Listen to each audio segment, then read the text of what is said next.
Hey guys, welcome back. So now we're getting into Flashpoint Beyond, with Flashpoint Beyond issue 0. And I was waiting for this one, like, let this be another banger by Jeff Johns. And then after reading this first issue, it's like, man, it's looking like it's gonna be just that. And man, we have got to talk about this one. But first, if you're new to the channel, be sure to subscribe to catch the spills every week.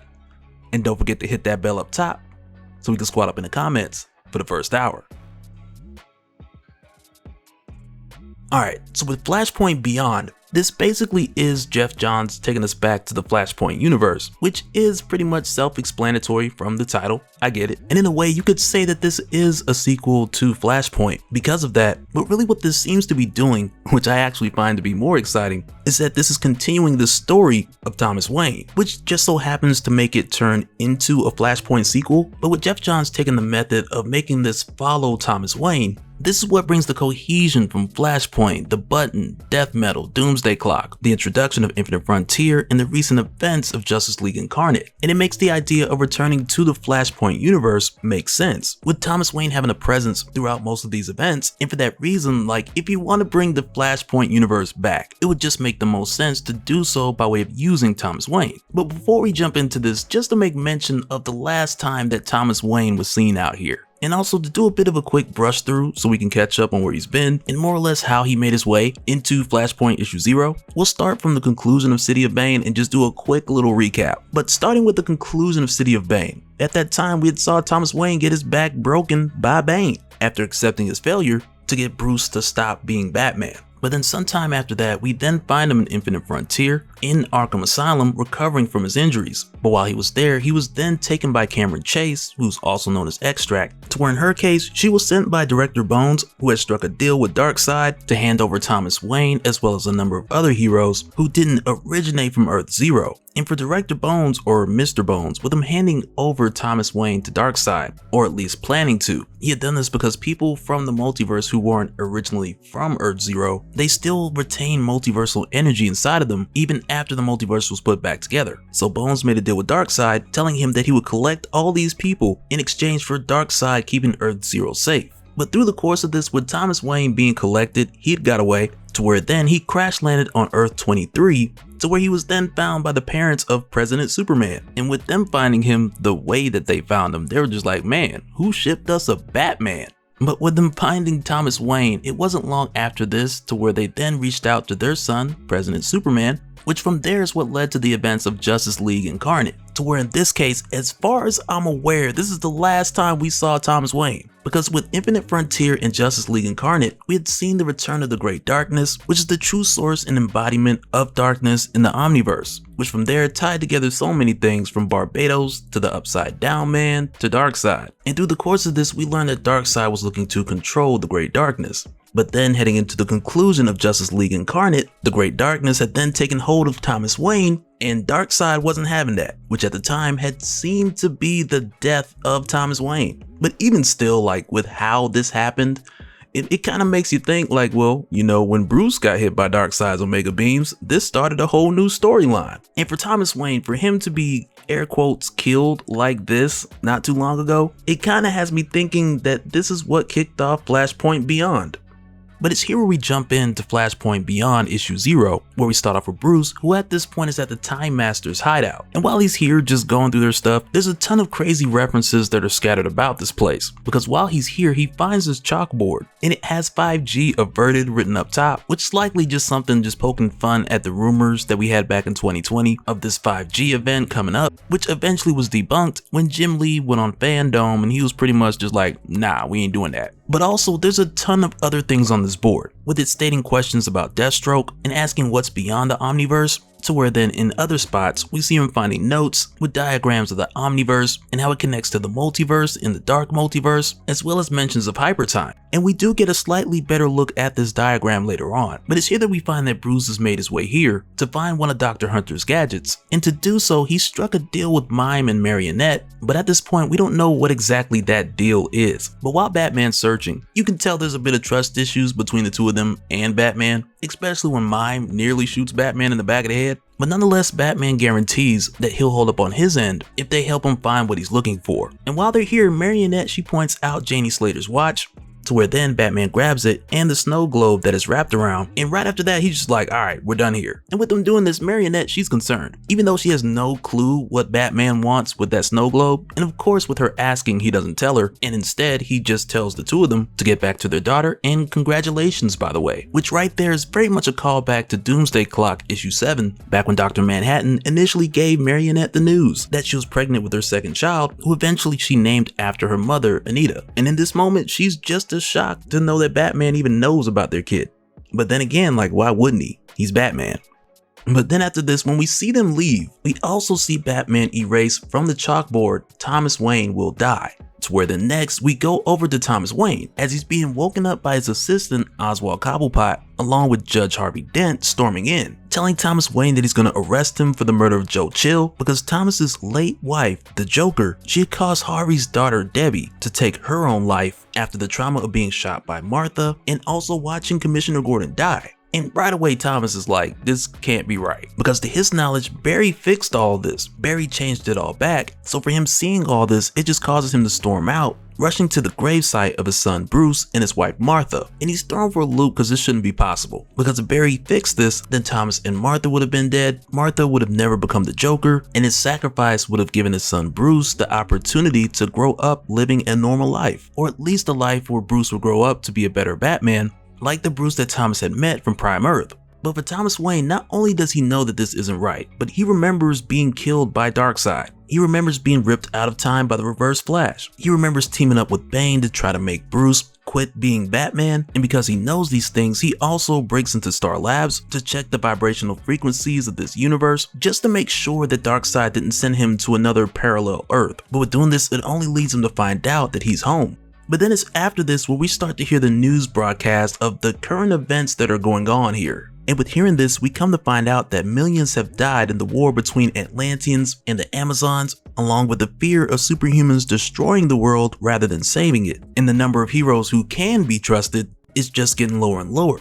But amongst these conversations, they also bring up the arrival of the Kryptonian that had happened 30 years ago, to where now the Kryptonian, or the Superman, his arrival years ago is said to be a terrorist attack, because when the ship landed on this Earth, 35,000 people died. And according to Sarge Steele, there's been recent speculations that the arrival of that ship was just the beginning of a Kryptonian invasion, which is now speculated to be set in motion since the Superman is now free, which at this point is now causing a high alert because now fewer people are believing the claims of the planet Krypton being destroyed, and instead some huge Kryptonian invasion is going to be the next big disaster that this world is going to face. And with how this is being reported on the television, like this guy's talking about the Kryptonians, they're watching us even now, can you feel it? And with Thomas Wayne hearing this, he's kind of taking everything literal as he's listening to the news, but also trying to figure out how exactly he got here, because he's persuaded that Darkseid had tried to kill him. But with him standing next to a chalkboard that's initially blank, to only then turn around and see that it says everything matters. So from there he starts thinking, is this Eobard Thawne? And did he send Thomas back to this world as another form of punishment? And quickly we see Thomas flip from trying to piece everything together like every detail matters. But then he's like, you know what? Nothing matters, because he's gonna change all this back, save Bruce, and then he's like, I'm gonna find who did this and I'm gonna kill him. World's greatest detective. But then it's here where Thomas Wayne makes his way to find the Barry Allen of this timeline, which at this point brings Thomas Wayne to Central City, to where we find that Barry Allen is just a regular forensic detective. But with us finding Barry getting here late, he goes in, he IDs the body as Abracadabra. And as it turns out, this is the fourth victim of the Clockwork killer, who's been going around removing people's heart, liver, and organs and replacing them all with clock gears. But then we come to find out that not long after this, when Barry makes his way home, Thomas Wayne is there waiting on him, and he tries to tell Barry the whole life story of the Flash and how his mother got murdered and his father was wrongly accused of it. But with Thomas trying to explain how this universe came about and why it's so messed up, to then tell this Barry that he helped him get his powers back and then they fixed it. And for Barry, with him hearing all this, it's a lot to process. So Thomas Wayne is just like, bump this, and he drugs him and he takes Barry, saying that he doesn't have time to wait for Barry to believe him. And when this Barry wakes up, he's on the rooftop of Wayne Casino because Thomas Wayne plans to do what he did last time as far as restoring the powers of Barry Allen so that Barry can go forward and fix this world once he becomes the Flash. Which again, for Thomas Wayne, this won't only bring his son Bruce back, but this will effectively kill Thomas and save this world. And now with this machine ready to reinvent the reinvention of the incident to make Barry Allen the Flash, the antenna goes up and then suddenly a harpoon shoots out the canisters just as the lightning strikes, sending the electricity through Barry's body and completely frying him, leaving Barry Allen toasty.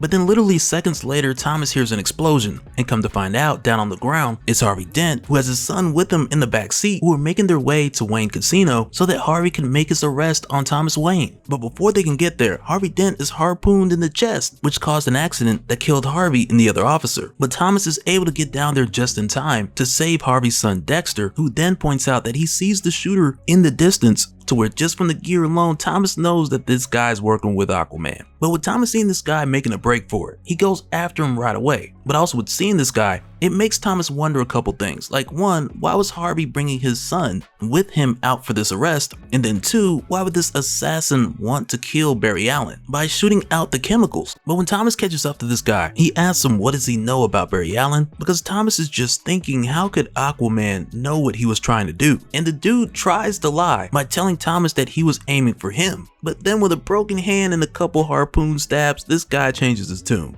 And he lets Thomas know that Aquaman told him he had to kill Barry Allen because Thomas was going to use Barry to change things, which for Aquaman, like, he wasn't having that. But then when this guy goes on to talk along the lines of like, so what, I killed a guy, telling Thomas that he's killed a lot of guys, and then going on to tell him like, hey Batman, you know, we're not too different. And while this guy just keeps going, Thomas is thinking to himself like, okay, be like Bruce, be a better Batman. And he's telling this guy to shut up, but he keeps going. And when this dude tells Thomas Wayne about what he would call some of his greatest kills, and he then asks Thomas Wayne, have you ever seen a child die before? And it's in that moment that Thomas Wayne snapped. Because for Thomas, all he sees in his mind in this moment is his son Bruce. And with seeing this, I can't help but think of City of Bane. Because at the time when we got the whole story of Thomas Wayne being pulled out of the Flashpoint universe and into the main universe, we'd also got a number of other flashbacks of like Thomas Wayne putting Bruce to bed, to where we had seen in those flashbacks that there were moments where Thomas swore by the spirit of his parents to protect Bruce's life, which for him, that memory in itself was just another failure that had just been sitting on top of the pain of him losing his son. But then it's here where we find out in the case of this dude who didn't know when to shut up, because Thomas told him to shut up twice. But as it turns out, with this guy bragging about killing women and children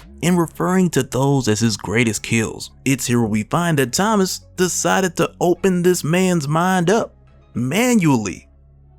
But then right after this, we then go back to Wayne Casino, where we find that Thomas Wayne is being informed that from here, Dexter Dent will be handed over to Child Services, to where from there, Thomas kind of gives Dexter this look, and you know, it's that Batman look, like I should probably adopt this kid and teach him how to beat people up at night, with him now kind of trying to be a Batman that's more like Bruce, even though we've recently seen that he's not doing too good at that method.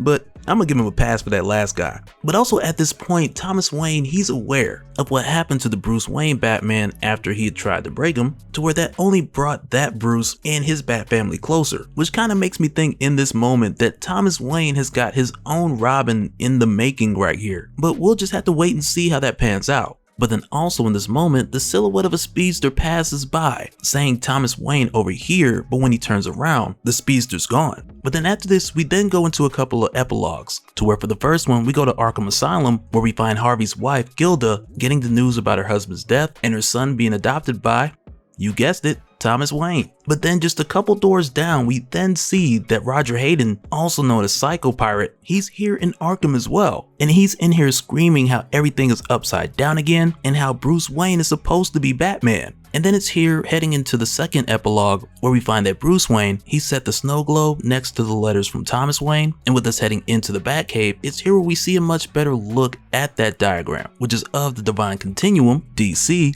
which is comprised of space and time, with space dealing with the omniverse and time with hypertime, as well as how they connect to all the other components as the divine continuum is broken down. But as we see this, it's also here we find that Bruce is not alone here, because Corky Baxter is also here, and he's here to let him know that Dr. Hunter's not gonna like that Batman broke into their lab. And he's just saying things like, hey Mr. Wayne, this isn't gonna end well for your dad. Which of course Bruce knows, that's why he erased it from the board. But he also tells Bruce that the Time Masters are getting back together. And as far as what Bruce is working on with him messing with the divine continuum, Corky lets him know that this is gonna come back and haunt him. But as far as Bruce with what he has planned, the way he looks at all this with him messing with the divine continuum, he just sees it like, well, he saved it so many times, it could at least do him one favor in return.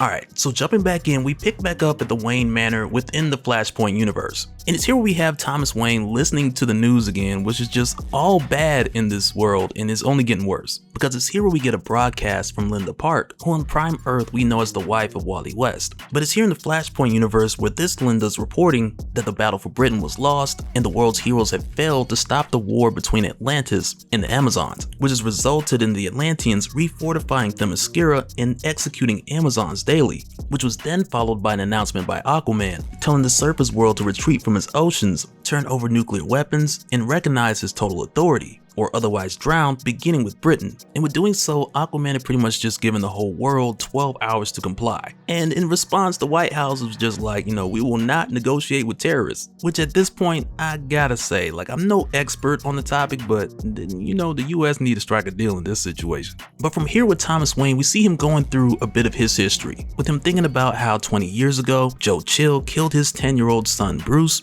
which led to Thomas hunting down Joe Chill and killing him. But like we know for Thomas Wayne, that wasn't enough, and that's why he became the Batman in order to hunt down everyone in Gotham who reminded him of Joe Chill in order to kill them too. And with Thomas thinking this over, he mentions that he's killed a lot of people, a lot of bad people, and moving forward, he's definitely gonna kill some more. But then it's from here to where he thinks back on Barry Allen, and in the moment where Barry had initially showed up, and he told Thomas that his world wasn't supposed to exist, with him also letting Thomas know that it was supposed to be him and Martha who were shot in Crime Alley. But it's also with the way that we get Thomas thinking back on this and acknowledging that his son Bruce was supposed to be the one who survived so that he would grow up and become the Batman, much like the one that Thomas had met from Prime Earth, who instead of like Thomas, who in his case he was looking for a way to punish the world, but instead with Bruce, had he grown up to be Batman, he would have been looking for a way to protect the world so that others wouldn't suffer loss like he did. And I like the way that this is done, with us seeing the thoughts of Thomas Wayne, because he comments on the Bruce of Prime Earth and his method of protection rather than punishment. And Thomas calls it admirable, but yet he also calls it a child's dream, which is something I felt like we've said a number of times over here. But I really like that Geoff Johns is bringing this up by way of Thomas while he's here sharing a meal with Dexter Dent, the son of Judge Dent, who we'd seen Thomas save in issue 0. Because for Dexter, with him watching his father die and his mother being in Arkham Asylum at the moment, and it almost makes it seem like the thoughts of Thomas Wayne could be foreshadowing a path that Dexter may take, and we may see over the course of time whether Dexter will want to punish or protect the world. But then it's here while they're eating when Oswald Cobblepot arrives, who once again in this reality works for Thomas Wayne. And when Cobblepot gets there, he's talking from the door, he just like, man, can you believe our luck?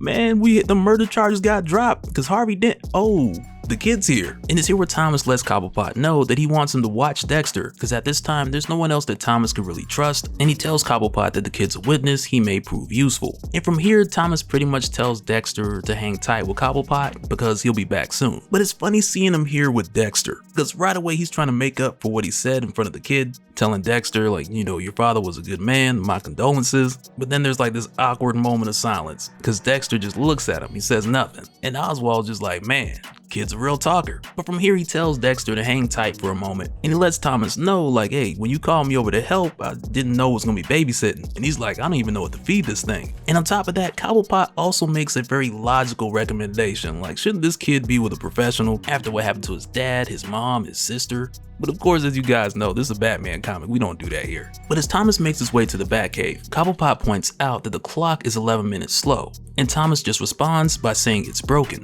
But But this 11-minute thing is something that we'll notice is happening on a much larger scale. But as Thomas makes his way down to the Batcave and Cobblepot asks him like where is he going, to where then Thomas just responds that he's going fishing. And when Thomas said that, I couldn't help but hear Bing Crosby and Louis Armstrong just singing Gone Fishing on top of that. But then it's here where Dexter just scares the mess out of Cobblepot, and he just tells the kid, man, don't be sneaking up on people like that with your dead eyes, man, you creep me out. But then it's here where he asks the kid, okay, like what do you want to do? And Dexter responds, I want to learn how to shoot a gun. And from there, Cobblepot's just like, what kind? Because that's one thing I guess he can teach the kid. Never mind the red flags flying around Dexter this whole time though. But as we follow Thomas into the cave, he's thinking over the possibilities of what may have changed his universe back to what it was by going back in time and saving Barry's mother again. And with Thomas thinking this over, he's like, okay, it would have been Barry again. And initially he had thought it to be the Reverse Flash, but that suggestion isn't totally adding up either. Because with the Flashpoint universe being reset, it's very possible that Eobard Thawne could still be alive. But if it was Thawne behind this, why wouldn't he just seek revenge on Thomas Wayne right from the beginning? And on top of that, why would Thawne send an assassin from Atlantis to kill Barry Allen when he could just do it himself? And while Thomas is here, he hears the news broadcast, starting with Director Waller, who's doing a draft for every metahuman convict across the country, which is likely a response to the shortage of superheroes like we'd seen in issue 0, with a number of those heroes disappearing. But with Waller calling for these convicts to enter this draft, she also mentions that they're going to be mind controlled by the son of Saturn. And though it's a risky move, she then states, desperate times call for desperate measures. But also along with this news, Oliver Queen is announced deceased, and there's multiple sightings of Poison Ivy still alive, even though she was thought to have been killed by the Batman. But from here, Thomas Wayne readies up to make his way to confront Aquaman so that he can either get the answers he needs, or if Aquaman doesn't comply, then Thomas will just gut him like a fish. But then it's from here where we take a look around the world with 3 hours remaining from the countdown that Aquaman had given during his announcement, and through the course of this it goes from 3 hours down to 1 hour. But we find out that during this time, Amanda Waller's attempt to expand Task Force X had been interrupted by Senator Thomas White, who had taken the Senate hostage with the human bomb. And also David Knight, the former Starman, he's picked up a signal from deep space and he put out a warning that something is coming. But also it's here we find out about a bizarre event in Keystone City, to where every clock has fallen behind 11 minutes, almost as if the entire city slid out of sync with the rest of time, which possibly could be the same case for any other location that is slid back 11 minutes. But at this point, we still don't know the cause of this bizarre phenomenon. And at this time, there's continued to be sightings of the Superman. And you have some people who are hoping that he intervenes and stops Aquaman, but then you have others who are kind of thinking that Superman's glad that this is happening, as if he's hoping that Aquaman would just lay the world to waste so that that'll make it easier for the Kryptonian invasion that's coming. But at this time, even still, no one knows where the Superman stands. But in addition to this, you have random blizzards on the west coast, from Seattle all the way to South Los Angeles. The FDA is getting ready to approve Miraclo for public use, and I can't wait to see that because that should be interesting. Because it might turn out to be one of those things where you just have a bunch of people who get powers for 1 hour like Hour Man, or this could spark the uprising of other characters in the Flashpoint universe, similar to what we'd seen in the Joker series when we learned about the connection to the Miraclo formula and Santa Prisca. But we'll just have to wait and see how that pans out here. But also at this time, you have nuclear weapons pointed at Parliament, which is currently where Aquaman and his council sit, with 1 hour left on the time frame that Aquaman had given the world. And at this point, as far as public knowledge, the status of Wonder Woman is unknown, though it's pretty clear at this moment that the Amazonians were defeated. But at this time, we find that Aquaman has sentenced Diana to her death, with her being restrained by her own lasso so she can't get out, and the room filling with water with the intention of drowning her. But with Aquaman setting this up, he gave the order that she drowns alone. But with this happening, a couple of soldiers went in there, and right away you see where this is going.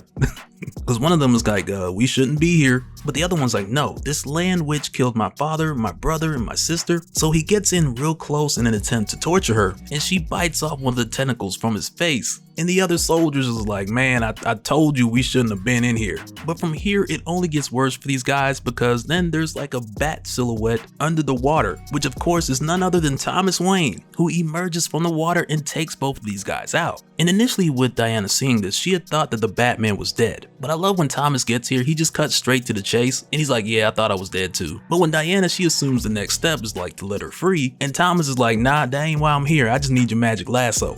I'm like, nah, I ain't here to save you, what you think this is? But with Diana being constrained by her own lasso, she is compelled to tell the truth, and she tells him if he tries to take it from her, she'll kill him. And it's here for Thomas where he realizes like, okay, yeah, that's obvious. But if he leaves her here with the lasso, she's just gonna drown. So given the situation, he cuts her a deal. And he lets Diana know that he needs to use the lasso on Aquaman so he can get some answers out of him and make sure that he's not capping. And when Diana hears this, she's like, well, okay, but what's in it for me? And Thomas is like, what? You get to live. Like, did you not understand the part where if I leave you here, you drown? But he also lets her know that with her being free, she can go back to Themyscira and she can save what's left of her sisters who haven't been executed yet. And with hearing this, Diana's like, okay, and then what? Just fall back to Themyscira and just forget about the war against the rest of the world? But he just tells her like, no, you can do whatever you want. Because at this point, he can care less what happens to the rest of the world. And with that said, Thomas asks her, do we have a deal? And it's from here we go over to Aquaman just minutes before the 12th hour, where Thomas wastes no time to get that lasso around his neck. And the first thing that he asked him was about the assassin sent to kill Barry Allen.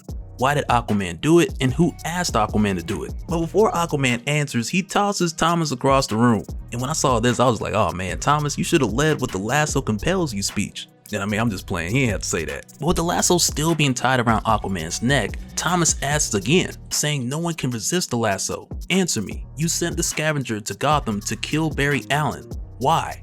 And it's here where compelled Aquaman tells him that whoever sent the scavenger, it wasn't me. And as soon as Thomas hears this, he gets a call from Oswald Cobblepot saying that there was a bombing at the casino. And it's right then when Thomas realizes that someone wanted him to believe that it was Aquaman in order to get him out of Gotham, and he absolutely fell for it. And at this point, with the clock striking the 12th hour, Aquaman approaches the ocean orb, telling Thomas that he's a fool for releasing Wonder Woman, because leave it to her, she'll burn this world to the ground. And Aquaman expresses that most likely at this time, Wonder Woman has made her way to wage war with the Atlanteans to free the rest of her soldiers. But to Aquaman, that won't even matter, because as soon as he touches his trident to the ocean orb, he'll sink the entire island and kill them all. But as soon as he looks to see where his trident is, it's gone, only for him to then find it in his back. To where then Diana tells Aquaman, your reign is over, Emperor, and so is man's. To only then tell Aquaman with tears in her eyes that she loved him. But with Aquaman's dying breath, he tells her he only loved Mira, who of course Diana also killed. But from here Diana tells Thomas like the deal's done, unless he's changed his mind and he wants to try and stop her. But Thomas is pretty much like, nope, I got what I need. And from there Diana's more or less like, okay, well then tell your world I'll be coming for them. But then again, Thomas is more or less just like, yeah, well, okay, whatever, it doesn't matter. Nothing matters, which like we seen before in issue 0, that's how he feels about this whole universe.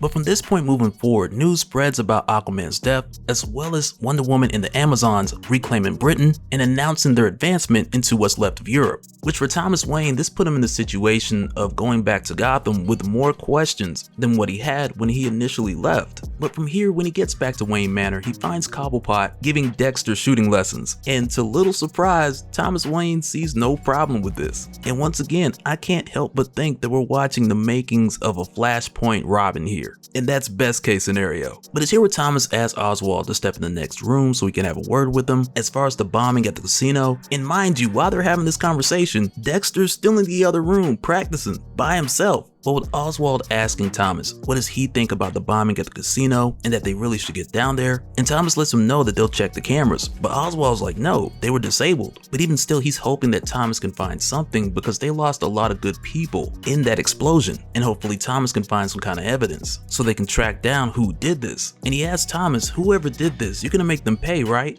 With their lives. And Thomas just responds like, don't I always? To where then Oswald remembers he left this kid in the next room with a gun. And as soon as he turns around, Thomas is gone. He's disappeared.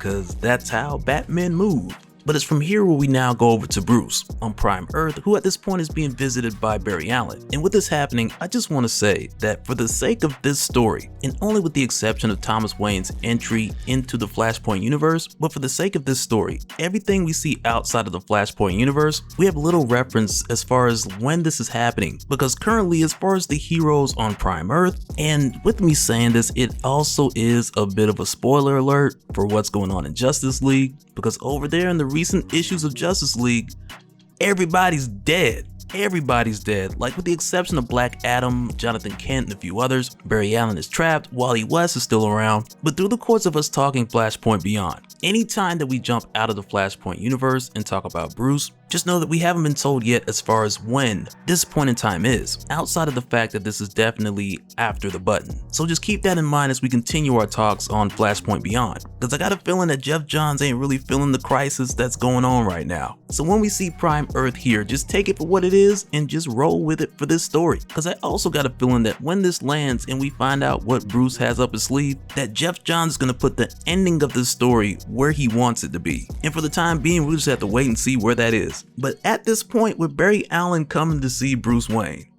man, I feel like I had to say a lot just to say that. But with Barry showing up here, he's in a panic because he knows the Eobard Thawne is back, and recently Thawne had tried to tap into the Speed Force, but it spit him out. And this is why right away Barry came to check on Bruce, because we know what happened last time. And man, it was an epic moment for us, but not so much for Bruce, because in DC Rebirth, Batman issue 21, which was part 1 of the button, when Barry said, "Bruce, I'll see you in a minute," Thawne ran up in the Batcave and he beat the brakes off of Bruce, and it was probably the longest minute of Bruce's life. And it's here we find that Bruce is telling Barry that not only is he okay, but he's also set up contingencies for Thawne or any unrecognized speedster who would try to pop up on him, because he has absolute zero guns set up all over the cave that are modeled after Captain Cold's technology. But Barry takes a look around the Batcave anyway, and Bruce offers to help, but Barry lets him know that he's getting ready to meet up with Jay, and if it's too much for them, then Barry will call the League and Jay will call the Society. But just after this, Barry leaves. And again, we see Corky Baxter coming to warn Bruce, telling him that the Flashes will find out what he's doing. And even though Corky and the Time Masters might not be able to stop Bruce, he lets Bruce know that the Flashes will. And in addition to that, Corky then goes on to tell Bruce that it's not too late to undo this. And with saying that, Bruce just tells Corky, yes it is, because whatever Bruce has had planned, it's already in motion. Alright, so initially when we jump back in, we pick up with Thomas Wayne, who's made his way back to Gotham after realizing that he was misled in his pursuit for Aquaman, with Thomas Wayne believing at the time that Aquaman had Barry Allen killed. But like we'd seen with Thomas returning to Gotham, with him also being informed while he was away about his casino being bombed, and for him it's the coincidence of being led out of town, out of Gotham during the time of this casino attack, and it has him thinking that it was someone's plan to intentionally lure him away. And it's here we find Thomas looking at a board that's titled Time Traveler Murders, because while Thomas was out of the country going after Aquaman, there were 3 additional murders committed by the Clockwork Killer, who we had heard about briefly in issue 0, when we had seen the Barry Allen of this timeline doing forensics on the case. But now with these 3 additional murders that have occurred since Thomas Wayne was out of town, he's starting to realize that there was a connection. And he points out that all these people are like Barry Allen, because back on Prime Earth, each of these victims had a power that could affect time. And with Thomas seeing this, it just feeds more into the idea that someone's trying to keep this world the way that it is. But on top of Thomas thinking this, he also thinks to himself that Prime Earth Bruce,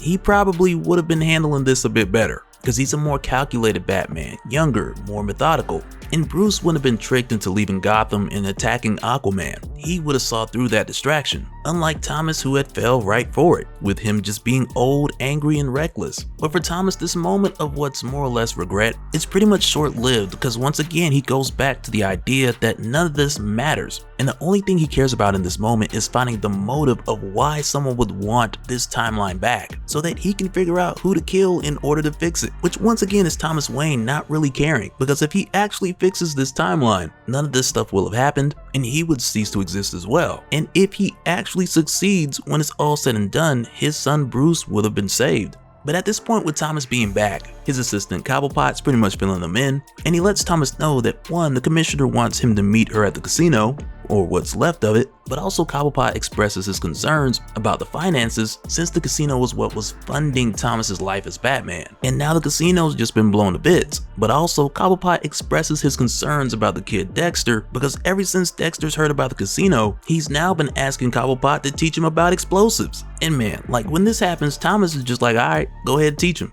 Because again, Thomas is stuck on the idea that when he fixes this timeline, nothing here is gonna matter. And that's why he doesn't care about Oswald teaching this kid how to shoot, or teaching the kid about explosives, because Thomas is planning to undo this world altogether. But then after this, we then follow Thomas as he goes to meet with the commissioner, who in this timeline is pretty much Sophia Falcone, the daughter of Carmine Falcone, and she's brought Thomas here to more or less fill him in. But with her telling him that even though it's officially a search and rescue, she doesn't believe that they're gonna find any more survivors. But when Thomas hears this, he's kind of like, that's not important.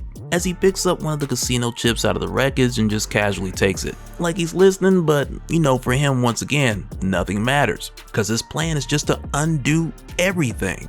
But while he's here, the commissioner then goes on to fill him in, telling Thomas that there's this Arkham inmate by the name of Roger Hayden who goes by the name of Psycho Pirate, and the guy's just going on saying he came to Hyper Time to take refuge from a dark crisis, and he's talking about how Bruce Wayne is supposed to be Batman. And when Thomas hears this, he puts on a front like, okay, well, this guy, he's just talking nonsense. But really for Thomas, this is the best news that he's gotten in a while. Because for Roger Hayden, whenever there's a crisis event and the universe is reset or rebooted, he remembers everything from the previous reality. And what we come to find out at this point as we see Thomas Wayne make his way to Arkham is that not only has Thomas Wayne already seen Roger Hayden's file, but also within that file, the doctors have pretty much written this dude off as crazy, with Hayden saying that someone's trying to reshape the world and talking about the different crises, and the doctors truly believe that he's suffering from paranoia and grandiose delusions. And Thomas Wayne even thinks at this point, since Hayden has watched the world be reshaped so many times or rewritten so many times, that it's possible that his mind had just snapped. But also with the whole case of Roger Hayden being here, Thomas knows that he didn't bring Hayden here, and whoever did, they just drugged him and left him at Arkham's doorstep,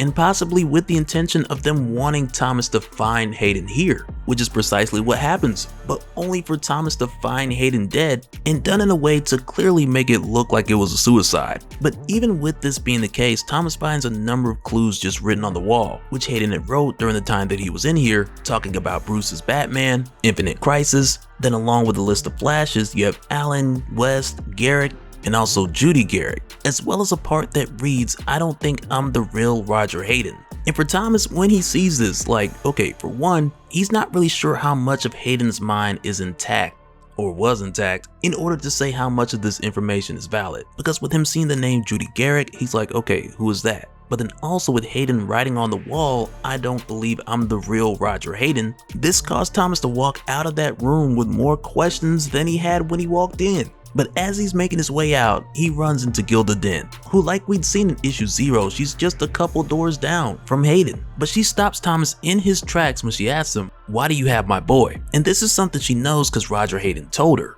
which in a way it's almost like it's confirming that the writings on the wall that Hayden had left before he was killed, that he knew what he was writing. But then it's also here where Gilda tells Thomas that she doesn't understand how her husband Harvey didn't see it, because she looks him straight in the eye and she tells him, "You're Thomas Wayne," which is something she's known for quite some time. But also in this moment for Gilda, this is her finally getting what she wanted, because like we'd seen in issue 0, when Judge Dent stormed into his office talking about how his wife went mad and how she'll only talk to Thomas Wayne, and I imagine since that time she'd wanted to tell Thomas how much she'd figured out, and her knowing that he's Batman for some time now. But because things have changed drastically from that moment, when she finally gets to see Thomas, she's asking about her son.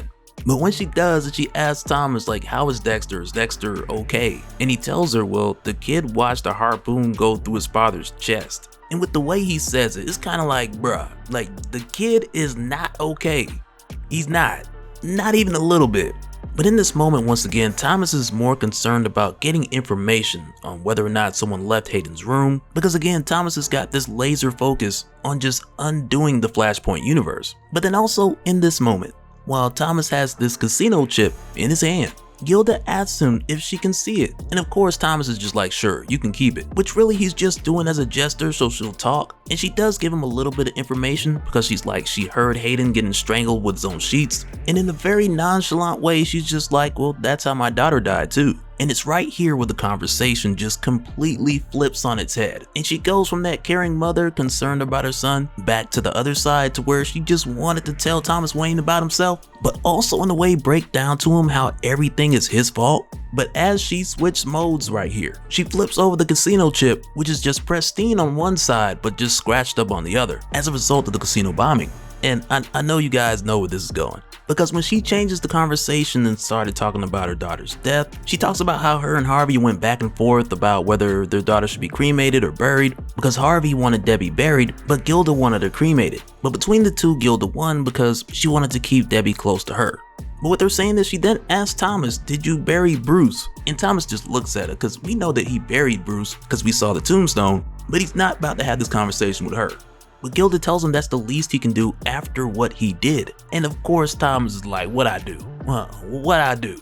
But as Gilda starts to break this down for Thomas, as he looks through this window, he sees his wife Martha, as if it's her talking to him and not Gilda. And it's here where she begins to tell Thomas what he did, with saying that it started with his wife well before the death of his son Bruce, whether it was Thomas drinking or him sleeping around, but for years he made her feel as if she didn't matter. And Gilda goes on to tell Thomas that he treats everyone that way, but not just Martha, but also Harvey, herself, and she's sure that he's treating Dexter that way. But in addition to that, she tells him that she's sure that he also treated Bruce that way. And right then Thomas is like, yeah, he's heard enough, and he just punches the glass. But then Gilda, she's like, oh, that's all you got? And right then she's like, I'll do you one better. And from there she starts just smashing her face into this broken glass, which effectively in this moment gives her the Two-Face aesthetic. But this time when Thomas says it doesn't matter, it's almost like he's trying to convince himself at this point. But Gilda tells him it matters to her. The pain is real, pain matters, and sometimes it's the only thing that does. And what they're doing, the security of course comes around and Thomas, he gets out of there. But Gilda's words stick with him, because even though he's standing on the idea that this Flashpoint timeline, that it doesn't matter, it was built on a lie, which started with Barry Allen saving his mother, which from there caused a ripple effect to the heroes closest to Barry Allen. But because of that, Thomas has convinced himself that if he can fix the timeline one more time, and for good this time, and effectively get rid of this reality, then nothing that's going on here right now will even matter. But at this point now, we can see that there's this growing doubt within Thomas, with Gilda telling him that the pain is real, her pain, his pain, Martha's pain, and that part about the pain, it has Thomas thinking like, man, this feels very real. But after this, Thomas then comes across a few thugs who are robbing this woman in the alley, and what's funny is like when we get a look at these guys, most if not all these guys are pretty much Flash villains, with one of them being Captain Boomerang and the other being Rainbow Raider. But in this moment for Thomas, which for him seems like a prime opportunity to just blow off some steam, and more or less comfort himself by doing what he's more familiar with, which in his case really is just breaking bones, which really he only does when he needs answers, because as we know otherwise, Thomas Wayne Batman would have just killed these guys.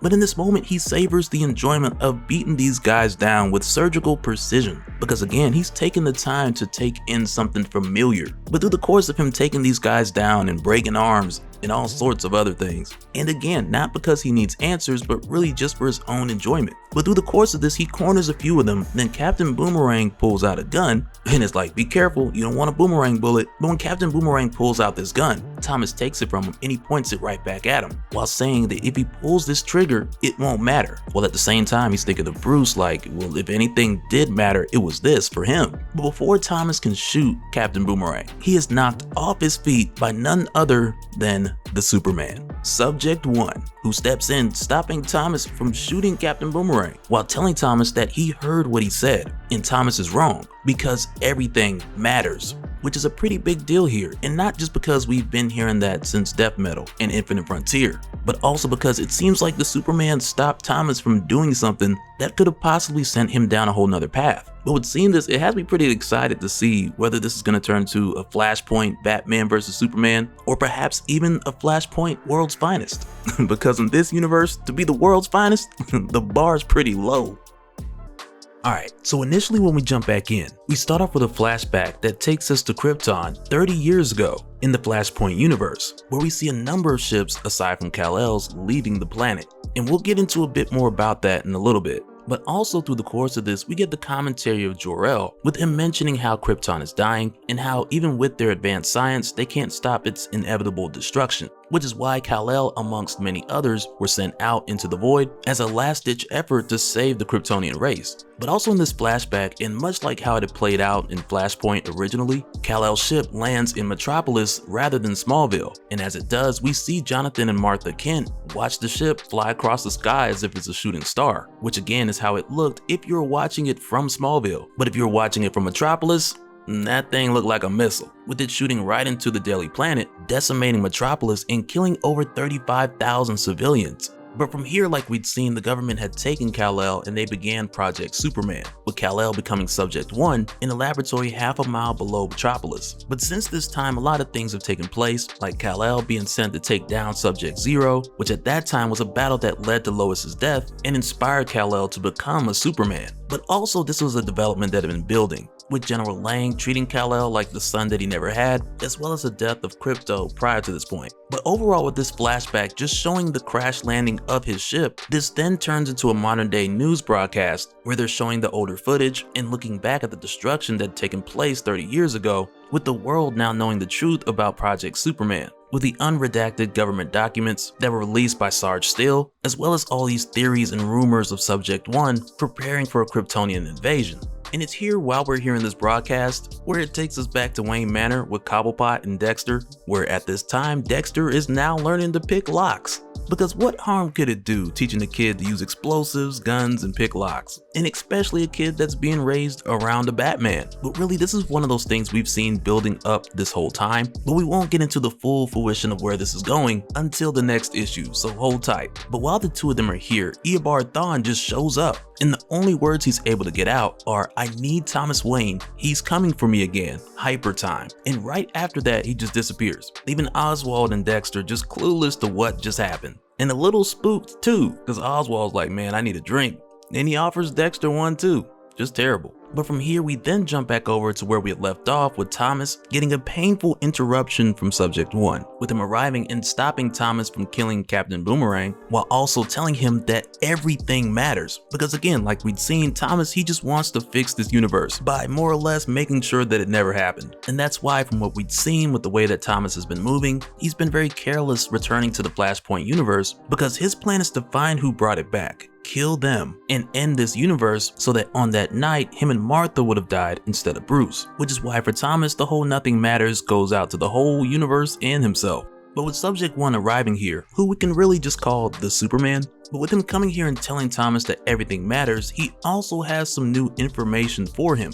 But before he can even get into it, Captain Boomerang picks up the gun, he starts shooting, and really this was a missed opportunity for one of those bullets to fly right back and catch Captain Boomerang in the face. You know, just giving us a classic Boomerang bullet moment. But that doesn't happen, and instead the Superman, he tells him to leave or burn, and from there Captain Boomerang, he just gets out of there. But from here, Thomas, he then asks the Superman why is he here. In response, he tells Thomas that he needs his help. And initially Thomas just tells him to find somebody else because he has other stuff to do at the moment. But then when the Superman tells him to wait and listen, Thomas then turns around and starts punching him in the face. But with doing this, he's only tearing up his own hands in the process and fracturing his wrist. But when he's finally done, the Superman tells Thomas to come with him. And when he says this, Thomas then lets him know that there is nothing that he can do that is going to make Thomas go with him. And as soon as he says that, the Superman just slaps him to sleep, and he then takes Thomas on the trip. But from here, we then go back to Arkham with Gilda Dent, who at this point has been strapped down and moved to another room by a security guard and what appeared to be an orderly by the name of Arthur. That could have been Arthur Crane, not sure. But while Gilda's here, she's speaking of how she wants to see her son Dexter, and she hears a voice respond telling her that she will. And initially Gilda tells this voice that you're not real, Dr. D said you're not real, and the voice tells her how would he know what's real? Is he God? Does he know what you did?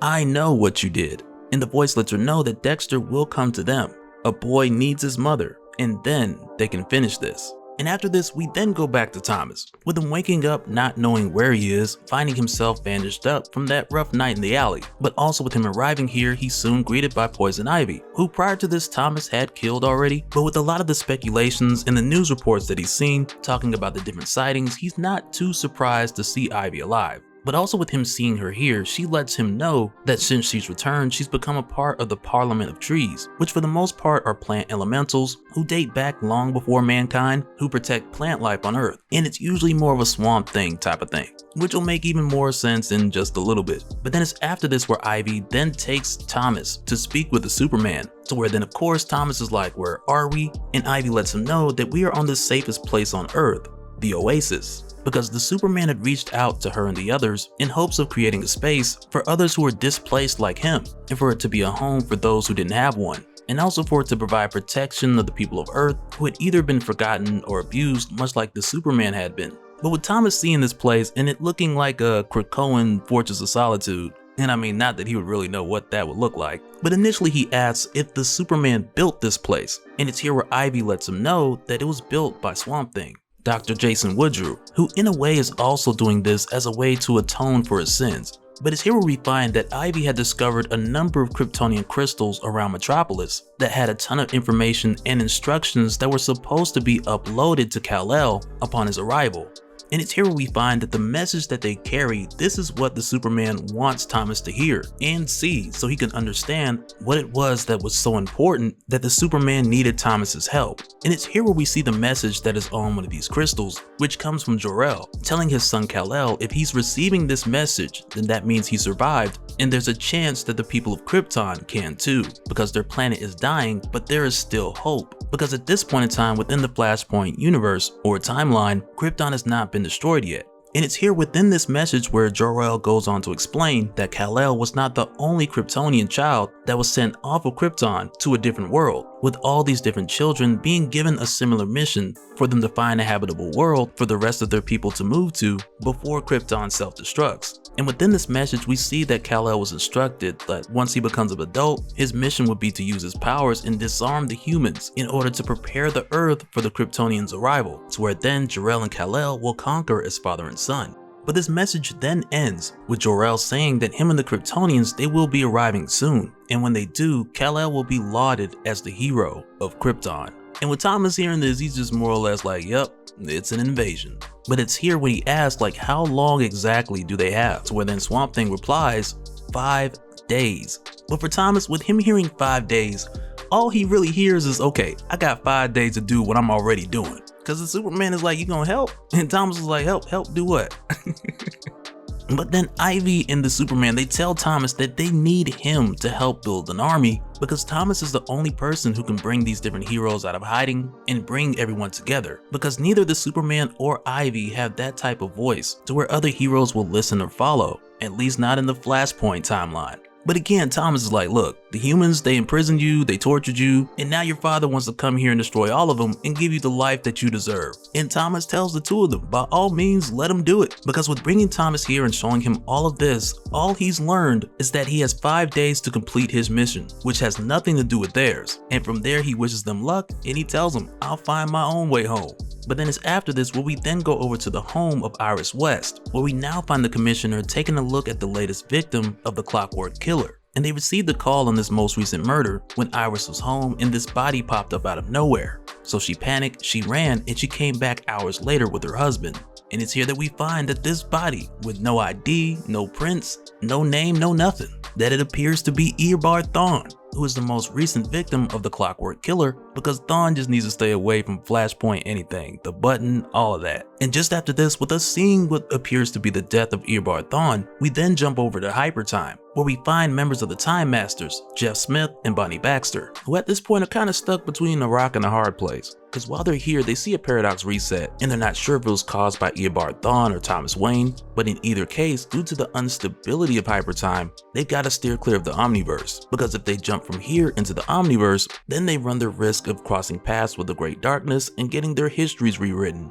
And at this point, with Rip Hunter still missing, they are hoping for him to kind of swoop in and show them a safe exit, but they have no clue where he is at this point. And then when Bonnie's brother's brought up, Corky Baxter, they bring up the idea that he may be involved, to where then Jeff is like, of course he is, let's just hope that he doesn't make it worse. And at this point, they're not aware that Corky is with Bruce Wayne, or exactly what Bruce Wayne is doing with Janie Slater's watch, or the snow globe, which Bruce stole from the Time Masters and Corky had just happened to find out. But also with how this is done, we're given a very cryptic, indirect comparison with the storm growing inside the snow globe, and all the snowmen and their little snow dog being trapped inside. And then on the outside, you have Janie Slater's watch, to where both the globe and the watch are drenched in tachyons and they're stabilizing each other, which in a way seems like the snow globe is Hyper Time and the watch is either Thomas Wayne or the Flashpoint universe. But for now, the answer to that is a mystery to us, it's a mystery to the Time Masters as far as Bonnie and Jeff, and we probably won't know the meaning of these pieces until we find the Clockwork Killer, who's likely trying to preserve the Flashpoint universe for the sake of stabilizing Hyper Time. But that's just one thing we'll have to wait and see. And hopefully until then, Jeff and Bonnie can hang in there. Alright, so when we jump back in, we initially start off with narration from Corky Baxter, with him saying, "You're really getting on my nerves, Mr. Wayne," and asking him didn't he have enough problems with the Great Darkness, making all of his bad guys even badder. And Corky asks him, like, with just getting over the trouble in the Omniverse, why would you make more by messing with hypertime? Why try and save your father when the fact that he's even alive again was because of a living paradox?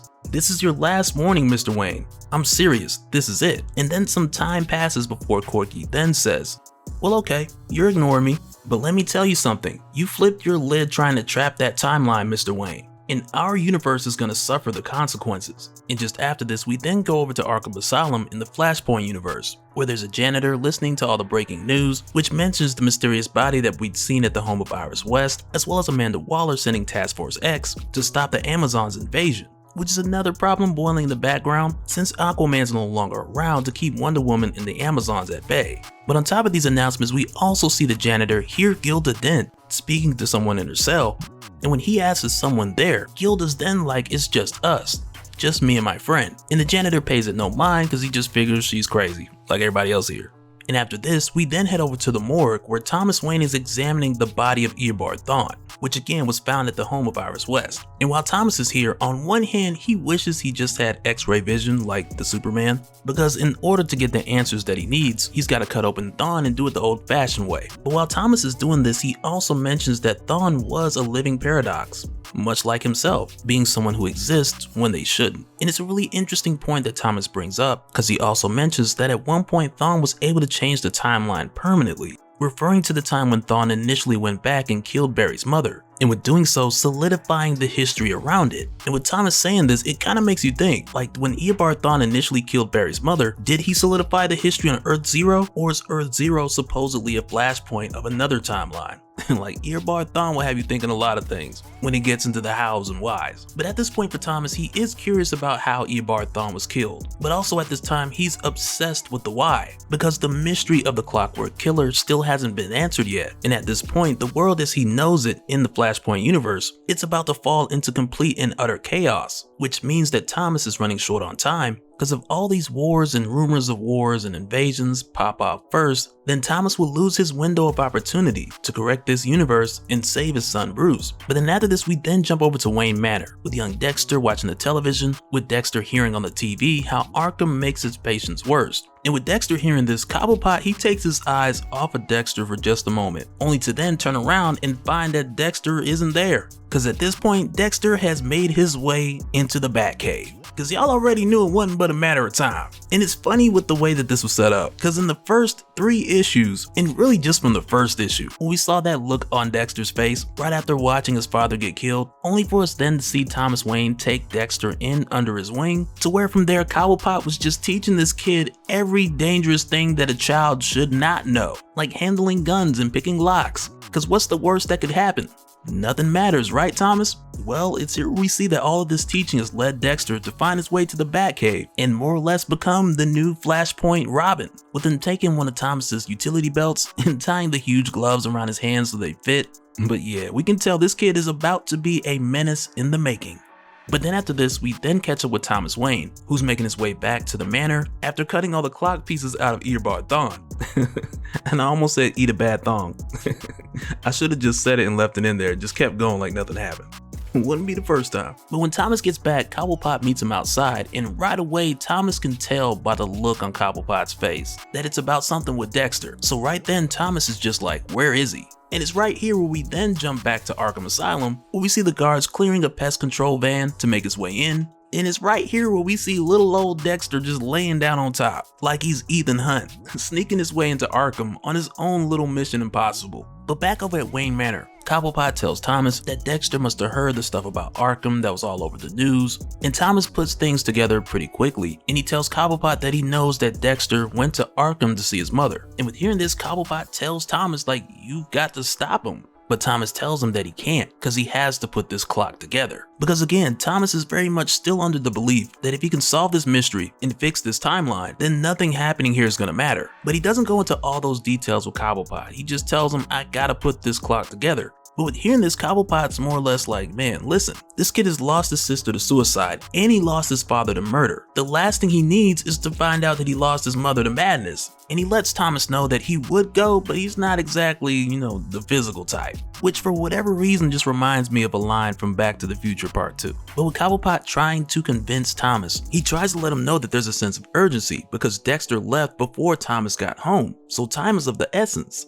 But yet again, Thomas is just like, it doesn't matter. And it's here where Cobblepot understands that there's something going on aside from Dexter, as far as what Thomas is really referring to. But at this point, we then go back to Arkham Asylum, where we see Dexter take down the janitor that we'd seen from earlier, and with doing so, taking his ID card, to where then after that, he then takes down 2 guards, using moves that I know for sure he ain't learned from Cobblepot. And it's not done like he's an expert fighter overnight, he just caught the drop on these guards.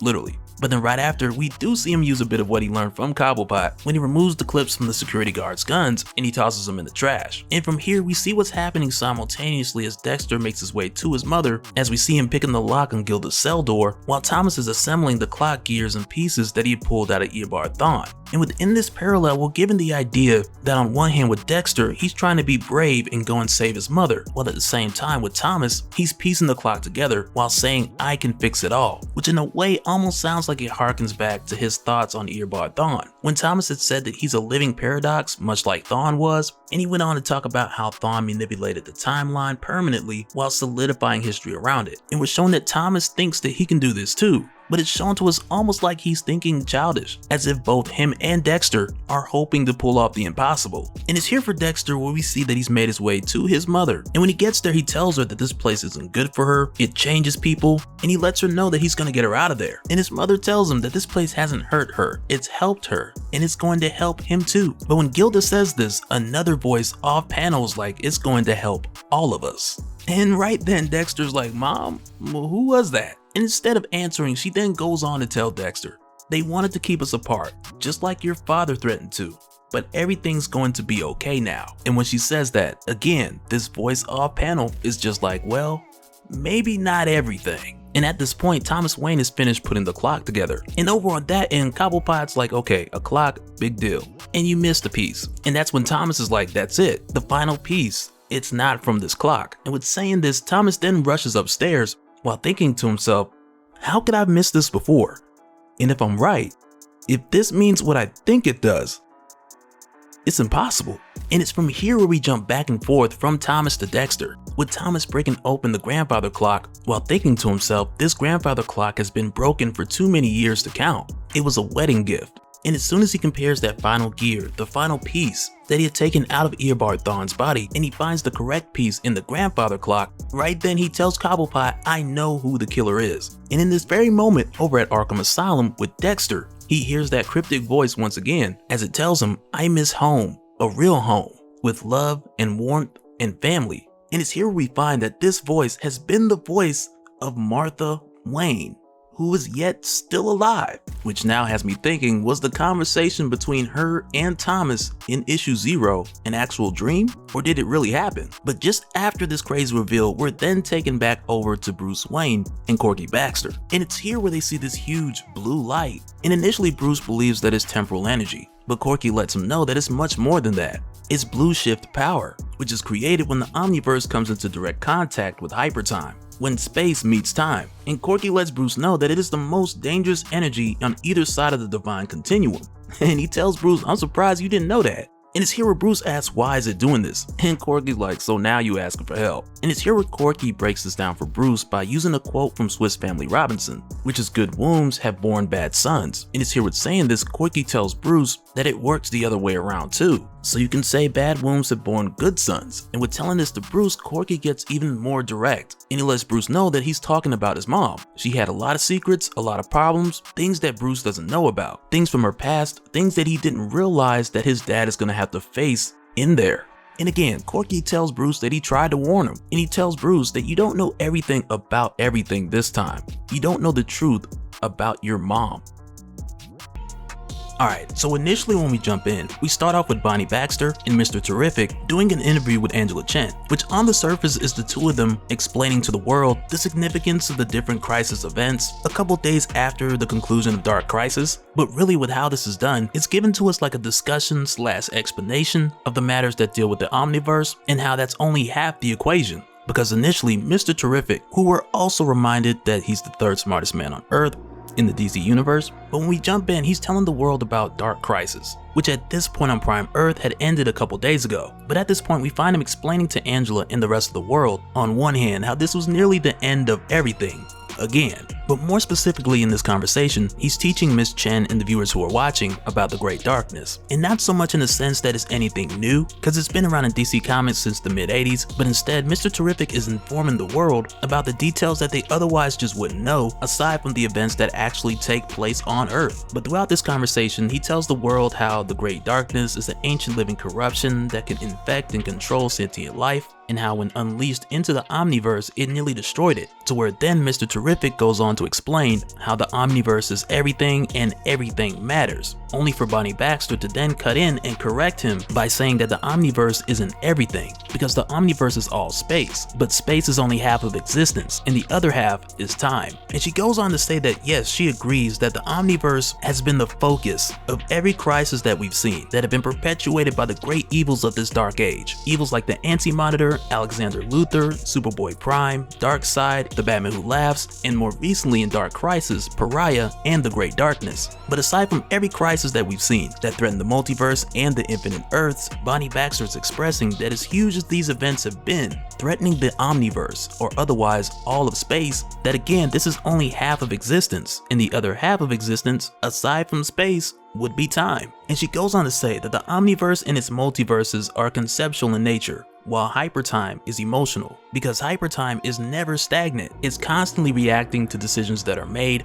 which cause it to grow and split up into an endless number of timelines. And when these new timelines are created within hypertime, unlike parallel Earths that'll come and go, alternate timelines exist forever. And Bonnie goes on to say that hypertime can be unpredictable and violent, and it remains unexplored, but it's for these reasons that the Time Masters are necessary. But it's with saying this where Angela Chen chimes in, and she mentions that Mr. Terrific and a number of others have described the Time Masters to be a bit reckless. And Professor Martin Stein, one half of Firestorm, he's claimed that the Time Masters were behind 0 Hour, which altered people's memories all around the globe. And I'm glad that Angela mentioned this, because I want to say just for a second here, if we're talking about Crisis and them only affecting the Omniverse, I'm glad that somebody mentioned 0 Hour, which was, quote, a crisis in time. And not because it takes away from anything that Bonnie Baxter had said, but rather because it supports her argument, with 0 Hour being the first crisis in time. But just after this, Bonnie Baxter, she deflects the accusations that Angela Chen had mentioned were given by Professor Martin Stein, to where from there she goes on to talk about the people who had tampered with time, like Extant from 0 Hour, Gog, Barry Allen, Demios, and Dr. Manhattan. And to Bonnie, all of these examples, in their attempts to rewrite history, they had threatened time on a crisis level scale. But unlike the crisis that happened in the Omniverse, where the sky turns red for all to see, the crisis that threaten hypertime, they're hidden to the everyday world. And with saying this, Bonnie sends a message out to anyone who's watching, telling them that ultimately this is a lesson to us all. You must accept your life as it is, because trying to change your past or trying to control the future only leads to destruction. And when she says this, Mr. Terrific, he's more or less like, well, how do you know all that? And she tells Mr. Terrific, well, you're the third smartest man on Earth, but I'm the smartest woman. To where from there, she gets a message from Jeff and she disappears before Mr. Terrific can get a word back in. But I believe this is what takes Bonnie and Jeff into what we'd seen at the end of Flashpoint Beyond issue 3, when at the time we had just picked up with the two of them in hypertime. But from here, we then jump over to Bruce, who's made his way to visit Ra's al Ghul, which in a way is supposed to be a bit of a surprise reveal for anyone who's been following Damian's story, but at the same time it's Ra's al Ghul, so it's really not a surprise to see him back. But with us seeing Bruce meet with Ra's here, this takes us back before issue 0. As soon as he gets there, Ra's slams this urn on the table, and he tells Bruce that this is your father's ashes, after he was shot by Darkseid's Omega Beams. And Ra's lets Bruce know that he read Korvac's journal, which he found in the Batcave, and from there he continued to do his research. elsewhere, and he lets Bruce know that Bruce can still save his father, but he doesn't have much time to do it. And his hero Roz gives Bruce confidential files he had dug up on the Time Masters, as well as information on Marionette and Mime, and it's from here where Bruce gathers all this information and begins his pursuit to save Flashpoint Thomas Wayne, which again from here leads into the events of issue 0. But after this, we jump back to the Flashpoint universe, just after where we left off when we found that Thomas Wayne had figured it out, that his wife, Martha Wayne, the Joker, is the Clockwork Killer. And at this point, he realizes that this entire time, Martha had just been distracting him so she can make her rounds and kill anybody who could change time. And once again, much like before, we find Thomas mad at himself because he knows Prime Earth Bruce would have figured this out at the first murder. But while he's thinking this and obsessing over it, Cobblepot calls out to him 4 times before he gets his attention. And the first thing that he tells Thomas is that he's got to get to Dexter because the kid went to Arkham to break out his mom and Thomas has got to keep the kid safe. But yet again, Thomas is like, none of that matters, because again, he's hell-bent on erasing this reality, and as far as he's concerned, only Martha matters, because Thomas needs to figure out how is she alive, how did she learn about any of this, and what does she want out of this when it's said and done. But as Thomas is racing to get to Martha, Cobblepot tells Thomas that he's read the sealed files on Gilda Dent, only to find out that Gilda Dent has 2 faces. She has a dark side, and she's done a lot of dirt that her husband, Judge Harvey Dent, has been covering up. And his hero Cobblepot tells Thomas that Dexter's sister did not kill herself. And really, this is something that goes back to Batman Night of Vengeance from 2011, which is what leads into this. Because back then, Martha had kidnapped both of Harvey and Gilda's children, which led to a really messed up sequence of events, with Jim going after them by himself without telling Thomas, and with doing so he went in and he inadvertently shot Dexter's sister, Debbie, only for Martha to then show up and cut Jim's throat, which right there lets us know one of the reasons why Dexter is in extreme danger. And I mean, aside from the fact that his mom is jumping between identities at the moment as well too. But as we see Thomas arrive at Arkham and still very much set on the idea of getting to Martha more so than protecting Dexter. But when we jump back inside of Arkham, we find Martha telling Gilda Dent that there's a similarity between jokes and clocks, like set up a punchline, tick tock, tick tock. And as she continues, she goes on to tell this joke. And from the jump, Dexter's like, I don't want to hear this joke. Mom, we should go. But Martha goes on with saying how there once was this good man who fell in love with a girl. He vowed to always be there for her, for better and worse. They got married, they had a child, and then the worst showed up and it found us in a dark alley and it was holding a gun. And then the boy died. But as Martha is saying this, Gilda and Dexter, they're being backed out of the room and into the hallway, which almost looks like an alley while she's saying this. But from here, she continues to explain it and get to the punchline. She's then like none of it really matters, but before she can finish, she hears a noise and she looks to the window and she says the rest of it's gonna have to wait, cause daddy's home. And it's right then when Thomas Wayne comes crashing through the window. And as he does, within the shards of glass, we see a number of different moments from different stories, like Death in the Family, when Jason Todd had died, 3 Jokers when one of the Jokers had died, and even Flashpoint issue 5 when Bruce had read the letter from Thomas Wayne. But in a way, with how this is done, it very much feels like this is a visual representation of Hyper Time, where it's kind of reminding us of some of the things that Bonnie Baxter was talking about as far as Flashpoint and 0 Hour being our time crisis. And what says crisis more than us seeing reality getting shattered, or in this case, all of time, which is what's really at stake in the background here, according to both Corky and Bonnie Baxter. And I gotta say, for someone who's had enough of these crises over the years, you know, crisis, Jesus Christ. But I appreciate Flashpoint Beyond, though it slips into the time crisis category. It does so by following Thomas Wayne and being a detective / conspiracy theory type of story. And I appreciate that, because constantly jumping around and facing the end of the Omniverse, it gets repetitive after a while. But when Thomas Wayne jumps in here, he goes for Martha because he needs answers, and he's planning on ending the Flashpoint universe tonight, which is also why he's not as concerned about Dexter's safety, because again, in Thomas's mind, if he's successful, none of this matters. But while they're fighting, Gilda gets out of there with Dexter, and as we see them get in the elevator, she's hugging them tight, and I mean real tight, and to the point where Dexter's like, stop mom, it hurts. But with them leaving from here, we follow Thomas and Martha. And it's from here as we follow them where we start to get a bunch of huge reveals from Martha, because Thomas is exactly where she wanted him to be this whole time. But it's here where Thomas tosses Martha back into the room where Gilda was being held, and with security making their way there, Thomas goes in and he shuts the door. which buys them a little time because these doors weren't exactly designed to keep people out. But when Thomas shuts the door, first thing he asks Martha to explain is how she's still alive. And it's from here where Martha gets to spill in all the information about how she's still here, as well as the things that she learned through Psycho Pirate by torturing him before she killed him. But while they're in here, she leads Thomas behind the wall, which, like we've seen, this is how she's been getting in and out of Arkham. And she lets Thomas know that Psycho Pirate had told her how this world changed from what it should be, how Bruce became Batman and not Thomas, and the Joker. Psycho Pirate told Martha Wayne the Joker's real name, which is Jack Oswald White. And when she discovered this, she immediately went to go see the Jack Oswald White of the Flashpoint universe, just out of curiosity. And as it turns out, he's a failed comedian with a wife and a child who works at the Wayne Casino cleaning bathrooms. And Martha tells Thomas that when she saw them, they were a happy family, happier than Thomas and Martha ever were. And it's here where she lets Thomas know that she'd let them live. And on top of that, she even made sure that Jack wasn't at the Wayne Casino when it was destroyed. But with us seeing this and getting the Joker's actual name, and that name being Jack Oswald White,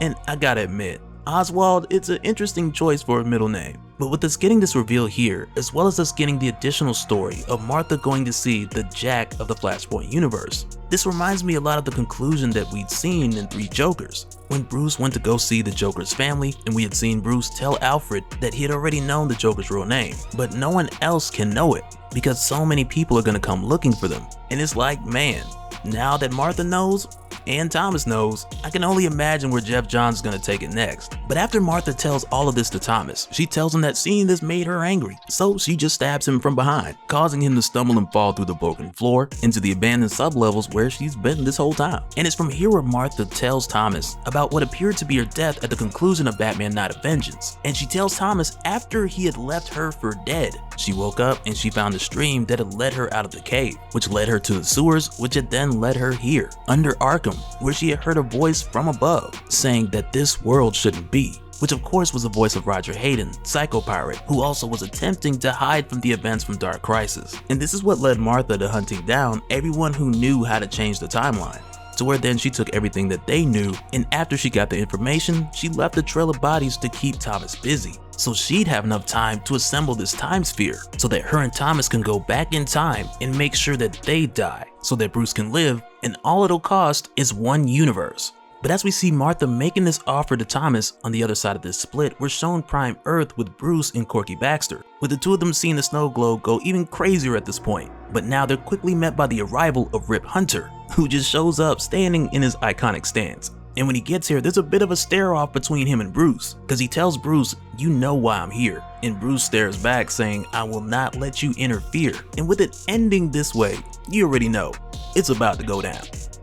Alright, so for this one, we jump right back in, with Rip Hunter making his way to stop Bruce from attempting to save his father, which in itself is a process that is jeopardizing the divine continuum. And we get more information on this in a clearer picture when Rip Hunter arrives here and he tells Bruce that he gets it, he's lost people too, but with Bruce manipulating hypertime, the risk is far too great for Bruce to be taking just to keep his father alive. And with how this is done, we kind of brush through this and jump back and forth between Bruce and Thomas Wayne, but I want to take a minute and explain exactly what Bruce did, or better yet what he's doing that's causing everything to go crazy. Because through the course of this event, we've been fed the information out of order and also in bits and pieces, so I want to do a quick recap before we just fly through this conclusion that really feels more like a springboard into more Flashpoint events that are yet to come, as well as a bit of a doomsday clock continues type of thing that's going on too, but we'll get to that. But as far as doing a quick recap for what Bruce did, this all really starts from Flashpoint Beyond issue 5, when we had seen that Bruce initially had met with Ra's al Ghul, who had given him Thomas Wayne's ashes after Thomas Wayne was shot by Darkseid's Omega Beams. But in addition to Bruce getting Thomas's ashes, Ra's had given him a ton of information that had been collected by the Time Masters, which included details about the Snow Globe and Janie Slater's watch, but this was all information that Ra's had collected after going in the Batcave and reading Korvac's journal, which Bruce had received from Rorschach in Doomsday Clock issue 3, which for Ra's al Ghul, after reading this journal, this is what brought him to the point of showing all this information to Bruce, with Ra's going further to express that he's doing this because of the importance of family. But this is what caused Bruce to pursue the Snow Globe and Janie Slater's watch,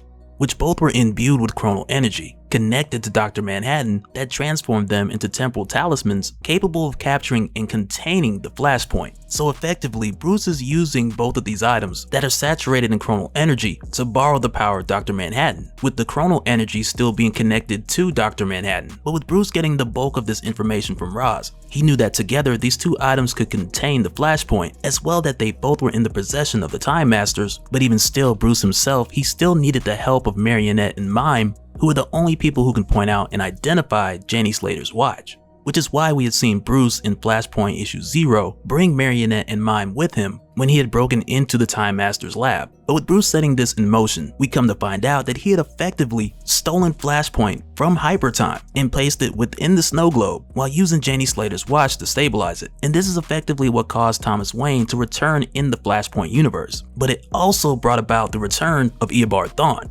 which is something that Prime Earth Barry Allen had picked up right away. And this time around, Barry made his way to the Batcave a lot faster than what we had seen in The Button. But also at this time, Bruce had mentioned that he had already set in place contingencies so that in the event that Eobard Thawne would return, Bruce wouldn't catch another devastating 1-minute beatdown, which to this day, in my opinion, still holds the record as one of the fastest, most condensed L's that Batman has caught. And we come to find out at this point that he's learned from it. Because when he started the process of using the snow globe to contain the Flashpoint universe and catch Thomas Wayne in there, he knew there's a possibility of Thawne returning with modified versions of Mr. Freeze's weapons set to mimic Captain Cold's Absolute Zero gun. But with Barry picking up the return of Eobard Thawne, instead of telling Bruce he'd be there in a minute, he got there immediately. But with Barry checking on Bruce and soon after leaving, Bruce did not inform Barry that he was the cause of this disturbance in time. And also, like we had seen, Corky Baxter, who had also made his way to the Batcave, he had warned Bruce about what he was doing.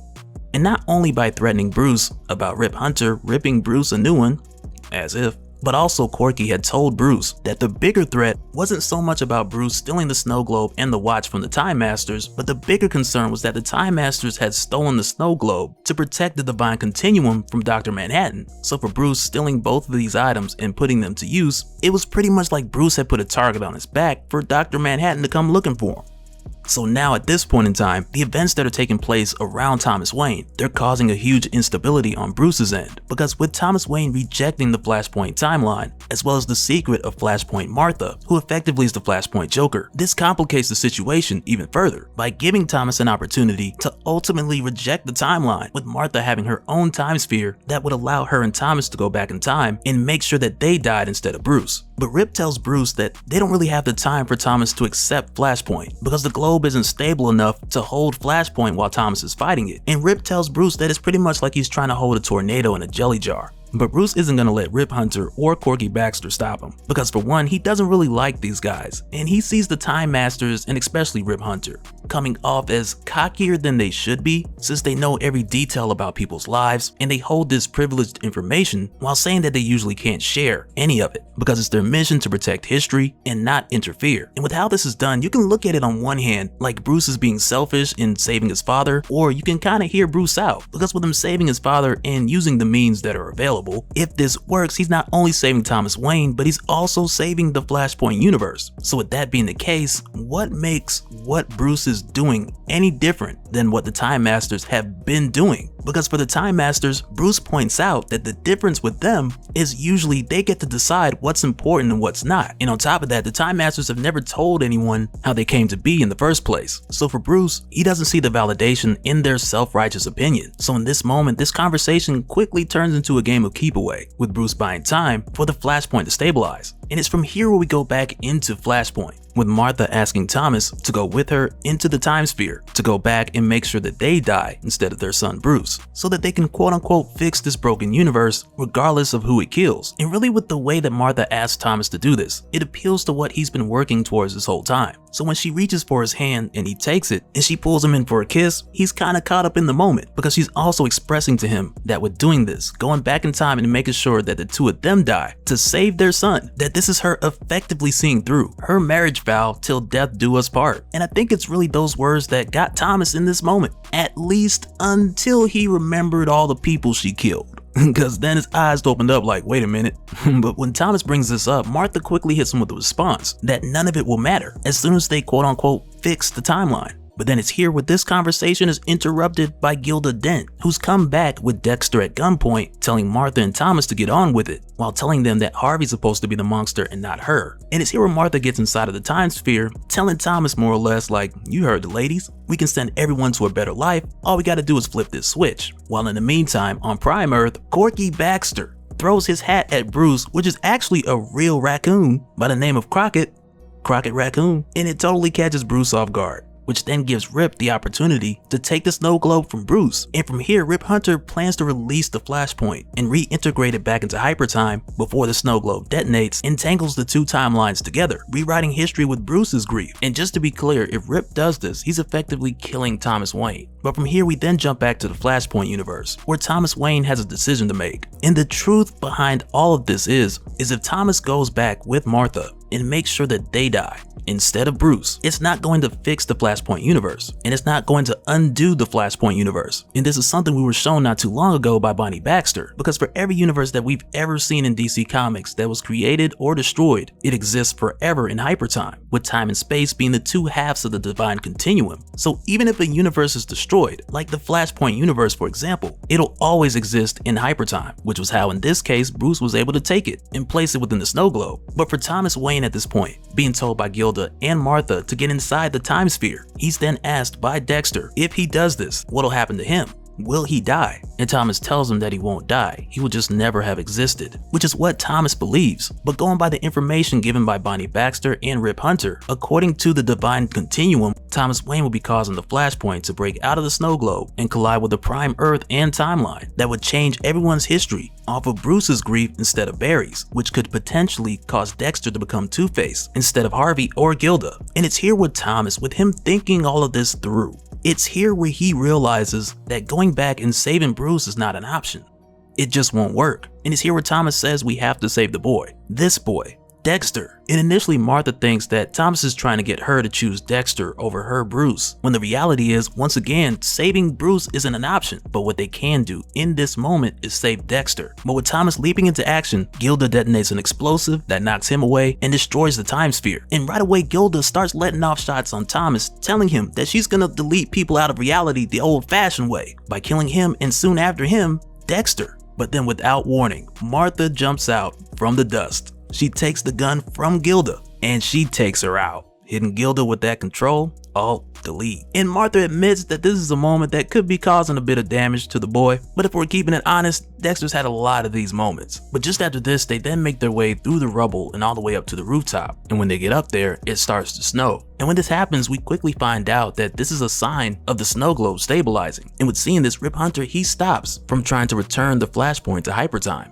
But even with him seeing that Bruce's plan at work, he confronts Bruce about gambling the entire universe on his father accepting a world without him. And Bruce admits that yes, he did gamble the entire universe with this one, but even still he knew that the odds were in his favor because of what his father wrote in his letter, which for the most part was a letter from Thomas Wayne to his son Bruce, or really Earth Zero Bruce, with Thomas expressing that he really just wanted his son to be happy. But throughout this letter, Thomas had also mentioned that he was a man corrupted by his pain with too much blood on his hands to be called good. But things changed when he met Barry Allen, because for Thomas Wayne, through meeting Barry Allen, he learned that you can't only live for the ones that you lost, but you also have to live for the ones that you still have. But most importantly, in that letter, Thomas Wayne went on to say that if he got a second chance, that he would hope that he'd come to understand that. And really in its entirety, Flashpoint Beyond has been Thomas Wayne getting his second chance. And I mean, me personally, I don't see how Bruce could just brush over City of Bane or not really address it, but I could also see how Thomas's actions at the time were really him once again trying to make sure that Bruce was happy. But really all in all, Bruce was counting on Thomas to understand the concept of accepting his life and his world for what it is, which in the end, Thomas actually did. Then moving forward, we find what that acceptance looks like, with Martha Wayne being locked up in the Batcave for really what's her own protection, because most people think that she's dead. But on top of that, if anyone knew that she was alive, then they'd have to deal with the fact that she actually was the Clockwork killer. So for me, I see Thomas locking her up in the Batcave as a form of protection for her, and perhaps even to stop her from killing even more people. Who knows? And in addition to this, we also see Dexter take on the title of Robin, which now officially makes him the Flashpoint Robin. And really it's from here in this conclusion where we're shown that the Flashpoint universe has a lot of things to come, with us seeing what appears to be the corpse of Eobard Thawne vibrating, teasing his return, the possible extinction of the Atlanteans after the death of Aquaman, Wonder Woman and the Amazons continuing to wage war, and all of this happening on the brink of a Kryptonian invasion, with millions of Kryptonians making their way to Earth, which really with these few examples, they're like the main things that are coming up for the Flashpoint universe. But with everything we've seen throughout the series, there's a lot of things building up and Thomas is going to be pretty busy for quite some time. And the same can be said for the Time Masters, because when we head back to their time lab, we find that their time capsules had failed, causing the 13 to be sent back in time, with history building around them. And from the 13 you have Betsy Ross, the Golden Age Mr. Miracle, Molly Pitcher, the Golden Age Legionnaire, Ladybug, Quiz Kid, Salem the Witch Girl, the Golden Age Aquaman, Cherry Bomb, the Harley Quinn's son, John Henry Jr., Judy Garrick, and the Golden Age Red Lantern. But on top of this, they also have the issue of Nostalgia, who's also known as Cleopatra Pack, who we then jump to right here on her 16th birthday. And it's pretty huge seeing her here because this is the manifestation of what Dr. Manhattan had predicted in Doomsday Clock issue 12. Because at the time we had seen in that issue when Dr. Manhattan was describing the different events across time, and he had witnessed March 13th, 1993, when he had seen a young Cleopatra Pack standing outside of the prison that Ozymandias was in. And this is something that the young orphan would do every single day because she was obsessed with the rise and the fall of Ozymandias. But with seeing this, Dr. Manhattan had also expressed that on her 16th birthday, with a fully grown Bubastis at her side, Miss Pack will call herself Nostalgia. Life doesn't stop, but it needs love. To where from there, Dr. Manhattan goes on to talk about Marionette and Mime and about their son's future. But it's here the conclusion of Flashpoint Beyond where we go to Cleopatra's 16th birthday with a full-grown Bubastis at her side, just like Dr. Manhattan had said, with her also taking on the name of Nostalgia. But this time around, in addition to the information that we were given by Dr. Manhattan, we see Nostalgia tinkering with what appears to be an intrinsic field subtractor with the intention of learning how to get the attention of a god. And in this brief moment that we're shown, her attempt seems to be unsuccessful, but even still she expresses that they'll have to find the Watchman another way. Which, in my opinion, is quite a way to conclude this series. Because really I was expecting more of a World War Flashpoint kind of thing going on with the Kryptonian invasion and Wonder Woman and the Flashpoint version of Suicide Squad, but instead with us not getting that and this ending being like a springboard into a number of other things popping off, on one hand I'm a little bummed that we didn't get it, but with everything else that we got instead, I'm super excited for what's to come. Because on top of everything that we got here, I also want to point out that Geoff Johns had mentioned in a recent interview with CBR.com that the quote-unquote Watchman that Nostalgia is looking for is actually Clark Dreberg, who we had seen at the very last issue of Doomsday Clock. So yeah, this may be the conclusion of Flashpoint Beyond, but this story is far from over, and I can't wait to see where all of this goes. And so now real quick, I want to give a special shout out to all the patrons. Thank you guys for all of your support, and for anyone who's new here who wants more information on how to support the channel, I got a link below so we can go to patreon.com/dopespill. But that'll do it for this one, guys. Let me know your thoughts down in the comments below, and we'll do it again on the next one. Alright, later.